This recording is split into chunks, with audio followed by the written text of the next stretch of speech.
আলহামদুলিল্লাহ ওয়াহদা والصلاة والسلام على من لا نبي عبد أما بعد فأعوذ بالله من الشيطان الرجيم بسم الله الرحمن الرحيم لن ترضى عنك اليهود ولا النصارى حتى تتبع ملتهم وقال رسول الله صلى الله عليه وسلم الكفار ملة واحدة أو كما قال عليه الصلاة والسلام অর্থকার আন্নারি আসাবি কর্তৃক আয়োজিত মাসিক সেমিনারের বিজ্ঞ বিচারক ও সুদক্ষ পরিচালক ও আমার সামনে উপবিষ্ট ছাত্র ভাইরা সকলকে জানাই অন্তরস্থল থেকে শুভেচ্ছা ও অভিনন্দন।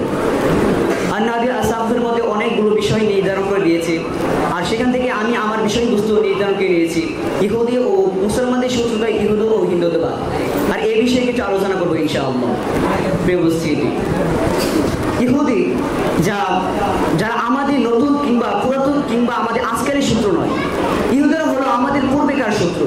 যখন রাসূল সাল্লাল্লাহু আলাইহি ওয়াসাল্লাম তার সত্য ধর্ম প্রচার করতেছিলেন, তখন থেকে ইহুদিরা তার বিরুদ্ধে লেগে যায়।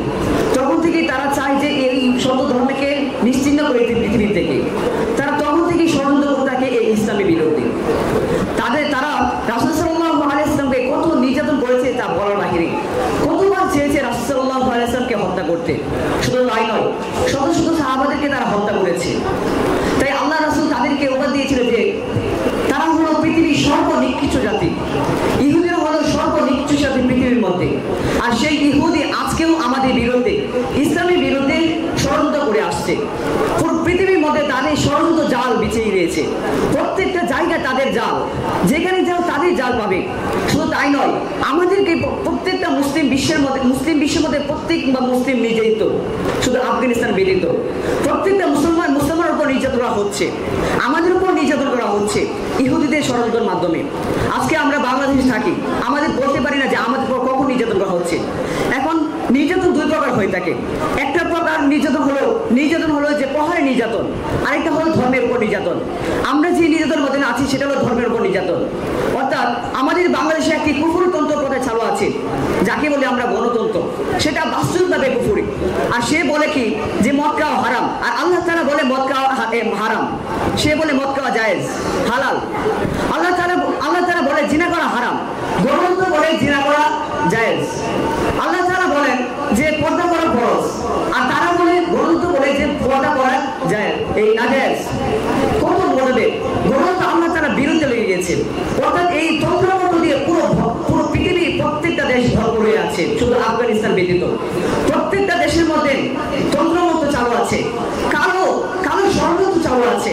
রাষ্ট্রের মধ্যে ইহুদিরা মুসলিম রাষ্ট্রের মধ্যে ভাগ করে দিয়ে সেখানে পুতুল নামে কিছু কুফরি সরকার স্থাপন করেছে, আর সেই সরকার আমাদের উপর করছে জুলুম। এটা পুরোটাই হলো ইহুদির ষড়যন্ত্র, আর সেই ষড়যন্ত্রের মাধ্যমে আমাদের ধর্মের উপর নির্যাতন করা হচ্ছে। প্রিয় বুজুর্গ আমার, এখন আল্লাহ তাআলা তার রাসূলকে বলেন, হে রাসূল, ইহুদি নাসারা আপনার প্রতি সন্তুষ্ট হবে না যতক্ষণ না পর্যন্ত আপনি তাদের পথ অনুসরণ করুন। এখন কথা হলো, আমরা তাদের পথ অনুসরণ কারণে আজকে আমাদের উপর প্রহারের নির্যাতন নেই।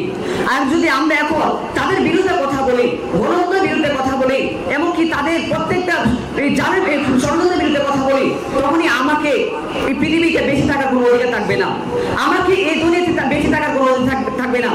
অর্থাৎ যেমন মনে হচ্ছে এই পৃথিবীটা তাদেরই, আমাকে এই পৃথিবীকে সরিয়ে দেওয়া হবে, না হয়তো আমাকে জেলে বন্দী করা হবে। এটাই নিয়ম পৃথিবী। আর এই ষড়যন্ত্রই চলছে আমাদের বাংলাদেশে, শুধু বাংলাদেশ নয়, পুরো পৃথিবীর মাঝে এই ষড়যন্ত্র চলছে। যদি আমরা তাদের বিরুদ্ধে কথা বলি, তাহলে আমাদের উপর নেমে আসবে প্রহারে নির্যাতন। যা আফগানিস্তান ঘটেছিল, আফগানিস্তানকে সমাজতন্ত্রের বলা হয়েছিল সমাজতন্ত্র মেনে দেওয়ার জন্য, কিন্তু তারা মানেনি। তারা বলেছে আল্লাহর বিধান কায়েম করে, তাই তারা লড়াই করেছে, তাদের উপর নেমে এসেছিল কিয়ামত। দুইটি সুপার পাওয়ার তার বিরুদ্ধে লেগেছিল, তাদের সাথে যুদ্ধ করেছিল, কিন্তু আল্লাহ তাআলা কি শান, তাদেরকে বিজয় দান করেছে। সুতরাং বন্ধুরা, আমরাও আমাদের লক্ষ্য বিস্তার অর্জনের জন্য, দিন কায়েমের জন্য তাদের ষড়যন্ত্রের বিরুদ্ধে কথা বলতে হবে। যদি জীবন দিতে হয় তারপর লড়তে হবে। ভাইরা আমার, তাদের ষড়যন্ত্র শেষ নয়। রাসূল সাল্লাল্লাহু আলাইহি ওয়াসাল্লাম বলেন, আল কুফারু মিল্লাতুন ওয়াহিদা, অর্থাৎ যত কাফির আছে সকলে এক জাতি। আর ইহুদি সম্রাজ্যে ইহুদিদের পড়া হলো হিন্দুত্ববাদ। তারাও কম নয়, তাদের নির্যাতন এত শুকনো যে আমরা চিন্তা করতে পারবো না। ভাইরা আমার, তাদের ষড়যন্ত্রের মাধ্যমে আমাদেরকে তাদের ধর্মে দীক্ষিত করা হচ্ছে। আজকে পহেলা বৈশাখের সময় মুসলমান জাতিরা, মুসলমান ছেলে মেয়েরা তাদের ধর্মের উৎসবের মতন আমরা বাংলাতে বলে পহেলা বৈশাখের কাপড় পরিধান করে এক পেটে পান্তা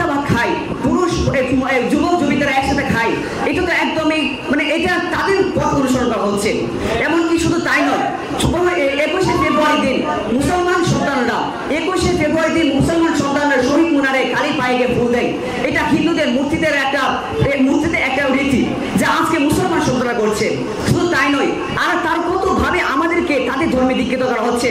এটার কারণ হলো আমাদের বাংলাদেশে ইহুদিদের কিছু দালাল আছে, যে দালালগুলো আমাদেরকে তাদের ধর্মে দীক্ষিত করতে সাহায্য করেছে।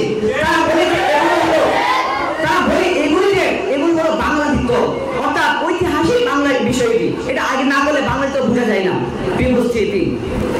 তারা আমাদেরকে আরেকবার নির্যাতন করছে, আরেকবার বলছে, যেটা হলো খাবারের মধ্যে, ফুড পয়জন খাদ্যের মধ্যে, আমাদের ফুড পয়জন খাদ্যের মধ্যে তারা বিভিন্নভাবে নাপাক বস্তু মিশিয়ে দিচ্ছে, যার ফলে আমাদের অন্তরগুলো আস্তে আস্তে দুর্বল হতে থাকে, দিল আমাদের ইমান নরম হতে থাকে।